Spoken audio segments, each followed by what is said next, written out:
Hello, true crime fans. This is Kate from Kate Sharon True Crime. I hope you are all having a wonderful day. So today's story, wow, he is a monster, this guy that I'm about to talk about. There is a warning. I will be going into some pretty gruesome, disgusting crimes. So please only continue with this podcast if you are in a good mind frame, because it is absolutely horrific what this guy goes on to do. And with that, let's jump into today's podcast. Okay, so Robert Pickton. He was born on October the 24th, 1949 in British Columbia. So it was a short distance from Vancouver. His family ran a pig farm, and Robert and his brother David, they started to work at the pig farm when they were quite young. Their mum, her name was Louise, she was quite strict, and she made them prioritize taking care of the pigs over their personal hygiene. And these kids, they were expected to work really long hours. Like, school wasn't a priority. They had to work. So Robert's older sister, Linda, she was actually sent away to live with relatives in Vancouver because their parents didn't think that the farm was suitable for a young lady. So she got out of there. She didn't have to work. Louise used to send her sons to school wearing really dirty, unwashed clothes, and they stunk really bad, like manure. And as a result, their classmates, they called them Stinky Piggy. Yeah, that's horrible, right? So Robert was actually really close to his mum and didn't have a good relationship with his dad. Apparently his dad was quite abusive. He had a tough time in school, and he had to attend a special class after he failed the second grade. But it's kind of hard to keep up, your grades when you're working these long hours. What do they expect? So when he was 12, he started taking care of a calf, and he grew really fond of this calf. He loved it. But just 2 weeks later, he couldn't find his calf. So he came home from school and it wasn't there. He went to check the barn, and he was heartbroken to discover that his calf had been slaughtered. So Robert, this poor kid, he goes to school the next day. He's distraught. His best friend is slaughtered, and it's pretty obvious who did it, right? His dad. So 7 years later, going 7 years down the line now, he starts to work full-time at the family farm. So his parents passed away in 1978 and in 1979. So Robert and his siblings, they inherited the farm, and they ended up selling it off in pieces for 5 million Canadian dollars. There was a guy who worked there, and he actually later said that the farm has this creepy, 600-pound boar that's on patrol.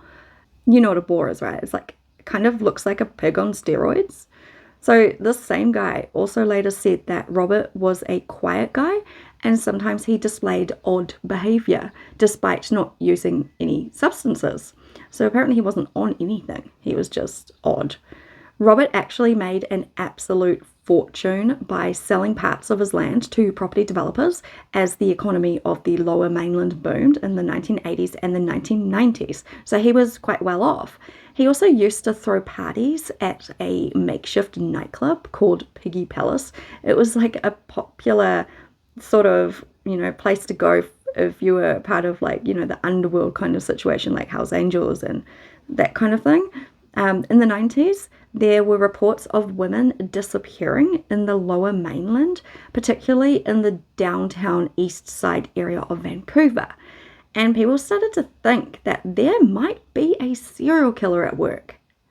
So most of the missing women were from the First Nations community, and many were struggling with drug addiction, and a lot of them were working as prostitutes. It's quite known that killers do go after prostitutes. I've watched a lot of different interviews with different serial killers, and a lot of them say that they chose prostitutes because they felt like no one would really notice, no one really cared. But the thing is, people do care, I guess it's true in some cases, but they are people as well, and they have families. They're mothers, daughters, aunties, sisters. There's someone out there that cares about that woman. Surely people would notice majority of these women's disappearances, right? So then on March the 23rd, 1997, Robert was actually arrested because he was trying to kill a woman called Wendy Lynn Eastside. So this is a lady who worked as a sex worker. He allegedly attacked her with a knife on his farm. And according to Wendy, he handcuffed her, but she managed to get away. So she was injured, but she managed to get away. She said that she defended herself by disarming him and using his weapon against him. He actually ended up going to the hospital to get medical care for his injuries, while Wendy was treated at the nearest emergency room, and she ended up recovering quite quickly. So after Robert was treated for his injuries, he went to jail, but he was ultimately let out because he paid 2,000 Canadian dollars in bond, and the attempted murder charge against him was later dropped on January the 27th, 1998. This happened because Wendy had a drug addiction and she was considered too unstable to testify. Like, how shit is that? Really? Are they serious? At least, do something. He needs some sort of punishment. Also, Robert's brother David, he assaulted a woman and he was found guilty in 1992 and he was fined 1,000 Canadian dollars and he was given 30 days probation. What an absolute joke. I can't stand it when people get such light sentences for such horrific crimes. Like, come on, are they freaking kidding me? So in this case, the victim told the police that she had been attacked at his trailer.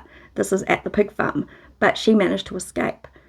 Robert was also involved in 3 traffic offence lawsuits in 1988 and 1991, but he settled all 3 of them outside of court, so I'm assuming he just chucked some money at people.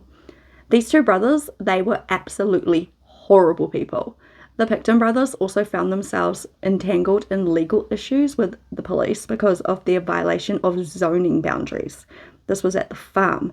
They had deviated from the land's designated agricultural use by converting the farm barn into like a venue area for like dances and concerts and, other recreational activities. Consequently, the site, it was neglected and it led to legal action. Furthermore, they established a non-profit organisation called the Piggy Palace Good Times Society in 1996, where they organised and managed a variety of events, functions, dances, shows and exhibitions for service organisations or sports organisations and other groups. So basically, you need to register to do this stuff, and they didn't. Yeah. So they got in trouble for that. The brothers threw some pretty wild parties that included raves and huge parties with Vancouver sex workers at the converted slaughterhouse on the farm. So it's a converted slaughterhouse turned into like a party palace kind of situation. These gatherings drew up to 2,000 people, and even the Hells Angels would attend some of these events.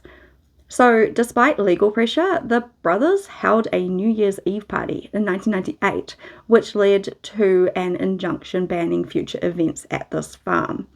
The cops even removed the society's non-profit status, and it eventually shut down. And then there's this part that I find quite interesting. So an employee of the Pickton brothers found several purses, so ladies' wallets, belonging to missing women from the downtown Eastside, and he reported it to the Pickton police. But despite this, multiple searches of the farm turned up nothing. They didn't find any evidence. And in 1999, the police received a tip saying that the Pickton brothers had a freezer that was full of human flesh at their farmhouse. But unfortunately, the police just ignored it. Then on February the 6th, 2002, the police went to the Pickton brothers' farm to look for illegal firearms. That is where they arrested both of the brothers and then got another warrant to search the farm as part of the missing women investigation. So the area was quickly cordoned off and nobody was allowed in. The police were searching the whole thing. The next day, Robert was charged with weapons offences. But both of the brothers were later released and Robert was kept under police surveillance. Like, are they freaking kidding me? Oh my God, it's crazy. Then on February the 22nd, 2002, Robert Pickton was arrested for 2 counts of first-degree murder in the deaths of Serena Appisway and Mona Wilson. Additional charges were added on April the 2nd for the deaths of Jacqueline McDonnell, Diane Rock, and Heather Bottomley. Then, on April the 9th, another charge was laid for the murder of Andrea Josbury, followed shortly by a 7th for Brenda Wolfe. Wow, this guy was a piece of work. Then on September the 20th, 4 more charges were added. And on October the 3rd, another 4 were laid. Then on May the 26th, 2005, 12 more charges were brought, bringing the total to 27 women. This guy is a complete monster. Seriously, that is a lot of women. Also, excavations continued at the farm until November 2003, and the investigation is estimated to have cost 70 million Canadian dollars. Crazy, right? So the property ended up being completely fenced off under a legal claim by the government of British Columbia and remained that way as of 2023. In the meantime, all the buildings on the property, except a small barn, had been demolished. Forensic analysis was challenging because the bodies had decomposed or had been consumed by insects and also pigs that were on the farm. So yeah, they were kind of feeding these body parts to the pigs. It's pretty bloody horrific. During the early days of the excavations, forensic anthropologists brought in heavy equipment, including 2 50-foot flat conveyor belts and soil shifters to find traces of human remains, because there's not much left. It was a mess. Then on March the 10th, 2004, the government revealed that Robert Pickton may have ground up human flesh and mixed it with pork that he sold to the public. How disturbing is that?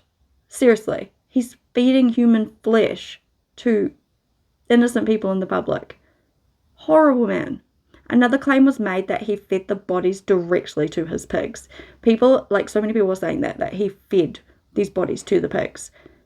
In 2003, a preliminary hearing was held, and the clothes and rubber boots that Robert had been wearing during the Eastside assault were seized by police from a RCMP storage locker. Then, in 2004, lab testing showed that the DNA of 2 women, Borehaven and Alice, were on the items. So Robert's trial started on January the 30th, 2006 in New Westminster. He pleaded not guilty to 27 charges of first-degree murder in the Supreme Court of British Columbia, and the trial took most of the year to determine which evidence could be shown before the jury, because some of the evidence was really horrific. Like, what can you actually show people? Reporters were not allowed to share any of the information that was presented in the arguments. And on March the 17th, one of the charges was rejected by Justice James Williams due to lack of evidence. On August the 9th, Justice Williams separated the charges into one group of 6 counts and another group of 12. So the trial focused on 6 charges. The other 20 charges were basically put on hold. And due to a ban on publicizing details, the full decision wasn't revealed. So people don't actually know what the hell's going on. But Justice Williams, he explained that trying all 26 charges at the same time would have been too much for the jury and could have led to a mistrial. So this was like the best way to do it. Like, I understand. It makes sense. The trial for the first 6 charges was originally scheduled for January the 8th, 2007, but it was postponed to January the 22nd. On that day, Robert Pickton was accused of first-degree murder in connection with the deaths of Frey, Abbotsway, Papin, Josbury, Wolfe, and Wilson. Eventually, the ban on media coverage, it was actually lifted, and the information gathered during the investigation was made completely public. So during the trial, lab staff said that they found DNA from about 80 different people on the evidence. It was roughly half women and half men. Not saying that men were murdered, it's just saying that, their DNA was on stuff. Inside Robert's trailer, investigators found a .22 revolver with a dildo attached to it. It was attached to the barrel and 1 round was fired. There were, oh my god, that's horrible. There were boxes of .357 Magnum handgun bullets, night vision goggles, 2 pairs of handcuffs with, fake fur, a syringe that contained 3 milliliters of blue liquid, and a substance known as Spanish fly, which is believed to be like an aphrodisiac. Also, in a video that was shown to the jury, Robert claimed that he attached the dildo to the gun as a makeshift silencer, but experts have stated that this would not work with a revolver, so it's kind of obvious what he was using it for. Also, there was a videotape of Robert's friend Scott Chubb saying that Robert had told him a good way to kill a female heroin addict was to inject her with windshield washer fluid. So that's what we're assuming that blue liquid is. There was another tape played as well. This was a tape of one of Robert's friends called Andrew Bellwood.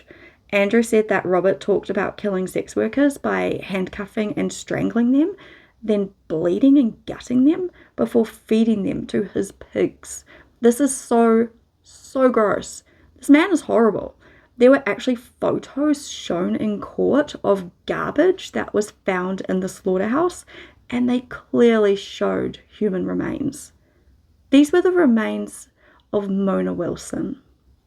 Then, on December the 9th, 2007, a jury found Robert Pickton not guilty of 6 counts of first-degree murder. He instead got second degree, and that really annoys me. So 2 days later, after hearing statements from 18 victims' families, Judge James Williams sentenced him to life in prison with no chance of getting out for 25 years. Like, that's better, but, he doesn't deserve to be out ever. He does not deserve to walk with the rest of us. The judge said that Robert Pickton's actions were despicable and that the terrible things that happened to his victims were senseless and awful.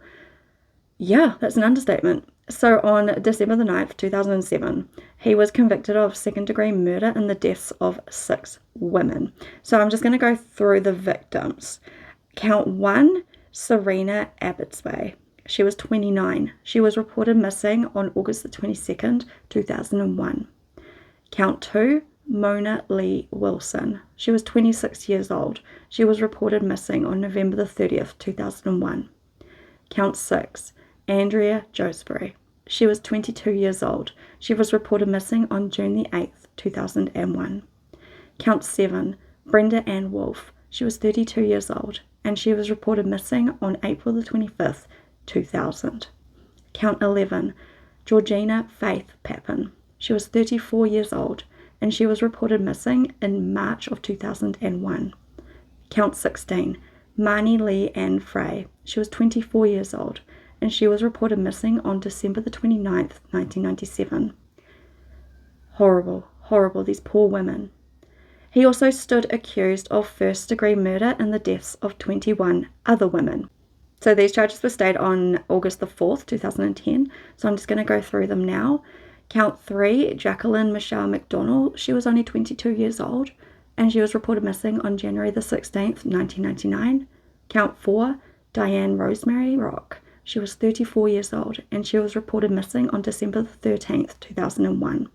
Count 5, Heather Kathleen Bottomley. She was 27 years old. She was reported missing on April the 17th, 2001.